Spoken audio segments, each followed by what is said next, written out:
Hello, ladies and gentlemen, artists of all ages. Today we are going to be starting our collage selfie portrait. So with that being said, some of the materials we are going to be using today as we are diving into making ourselves into an iconic pop portrait such as that of Andy Warhol's. We are going to need a printed black and white image. It's going to be very simplified. Notice how on my selfie here, we lose a lot of the details in the nose and in the lip area, but also in the hair. A lot of the hair looks very flat and black, so you will need a black and white photo like this. If you cannot print it out at home, you may draw it on a sheet of paper as best as you can with these very few details. For this example, I also have a blank sheet of paper, which is going to be used to cut my figure out here and paste it on a slightly larger sheet of paper. I have scissors, I have a glue stick, and I have regular glue. You can use either one, whichever works best for you, or you can use both. I prefer to use both of them because of the different times I will need to use glue for my collage. And last but not least, in this little Ziploc baggie, I keep some of my collage pieces and colors that I've looked for in magazines. Now, when we go to add color with our collage here, we're not going to have to cut out colors that are realistic to make our portrait look real. We can create our portrait and collage to look just like the ones Andy Warhol did, where the faces were very colorful and exaggerated. You had bright colors, you had newsprint on the face. But for time's sake, I'm gonna go ahead and get my already cut out image here. I've already cut it out with a pair of scissors. I'm going to go ahead and take my glue stick here, and I'm going to add plenty of glue to the back so that I may put it on my portrait, on my paper, I'm sorry. I've already also picked out a couple of colors from a magazine to start adding within my hair. Now, if you noticed in my picture, my hair is pretty black. But that does not mean I'm gonna go in and fill in the area with just black paper. I'm going to go in and look for things that look interesting to me so that I can fill up my paper with interesting objects. So let's see, my portrait's gonna go right about here. I'm gonna try to glue it down. Now, is it important that this portrait itself looks super neat and beautiful when you paste it on your paper? Not really, but you do want to get it glued down pretty well before you start the collaging process. This paper is a little larger than what my picture was on. That's okay because that means I have more background to work with. So there is my pasted piece of paper. I here in this area have some very dark pieces of paper that I'm going to start using for my hair. Now, I'm not going to go in and cut the size or the shape of my hair with just one big piece of paper. I'm actually going to cut small, tiny pieces that I can include in my hair.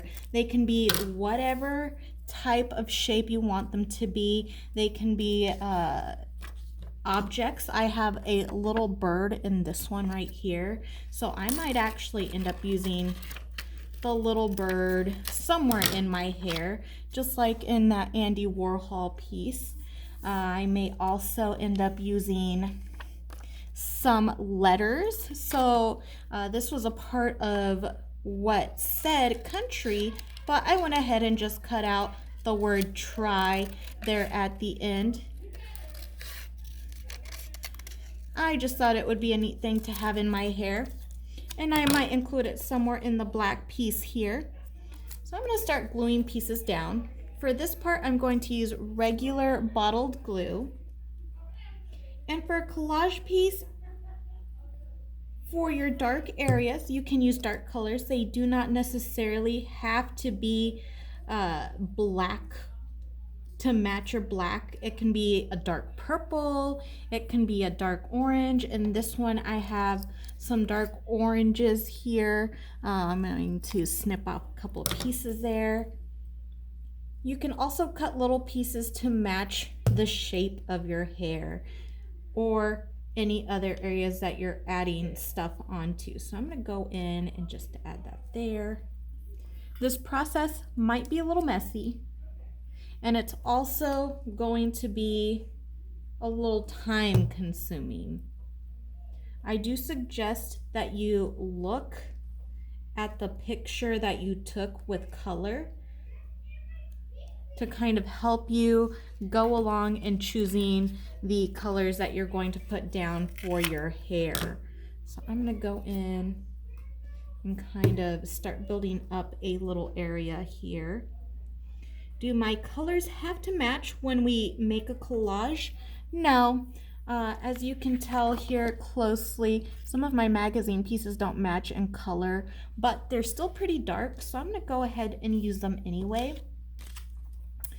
Here's another orangey, dark color that I think I'm going to use here as part of my side of the hair that has highlight.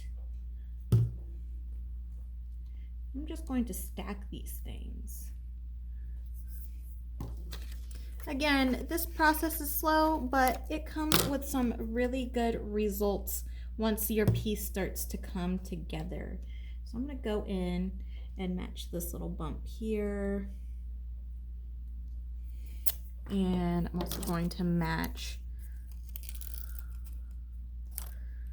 another bump along here.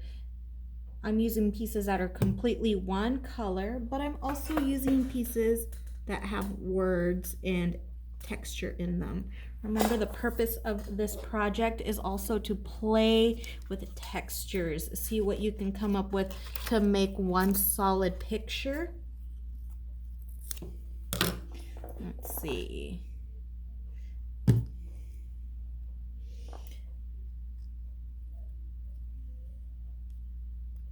I have the big word try there on this side. Make sure your pieces aren't popping up on you. Press down a little on that. You do not have to finish a section in order to move on to a different spot in your collage. If you want to go ahead and jump into another part, say I want to add some color to my scarf, I'm going to go in here and I'm going to start adding some color to my scarf. So I don't want to go over my skulls quite yet. So I'm going to make this shape just a little smaller, maybe make it fit that way.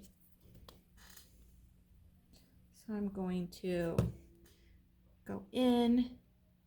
I might not go out of my way to make the entire skull. I might just fill each one in with different colors as I go along in creating my scarf. It's got a lot of detail. But what I am going to do is, here, I'll make this bottom of my skull jaw blue so it starts to stand out. And I can make some pretty funky shapes with that. I'm going to continue adding pink in some of the area of my scar where there is open space. So maybe right in here. And it's almost like making a puzzle there. You're just adding pieces to go together. These are tiny pieces too. You can also, if you find little animals or flowers or things that you really like in a magazine that you want to include, you can cut those out and include them. Feel free to do that. Notice that I did include that little bird in my hair at the top. I didn't cut them out. I just put the whole thing in. So you can have a little fun with this and add those kind of weird things to them. You can add words on there if you want to put a secret message, as long as it is appropriate. I did put try on the side of my hair. Not necessarily something we see in person, but it is something that you can use to really make your portrait stand out and give it all of those different implied textures that look like you can touch them, but you can't really feel what they are. So this is just the start of the collage. Stay tuned for the final image. I will include that in the Google Classroom.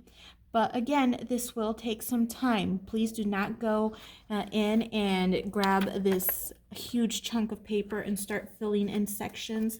That's not the purpose of this assignment. The purpose is to be able to put all these different textures that you find in magazines or in other papers and putting them together to create your image. That is all I have for you today, artists. I hope you have a happy time collaging. If you have any questions, please feel free to email me or just to give a shout out there. So have a great time, and I hope to see your collage soon.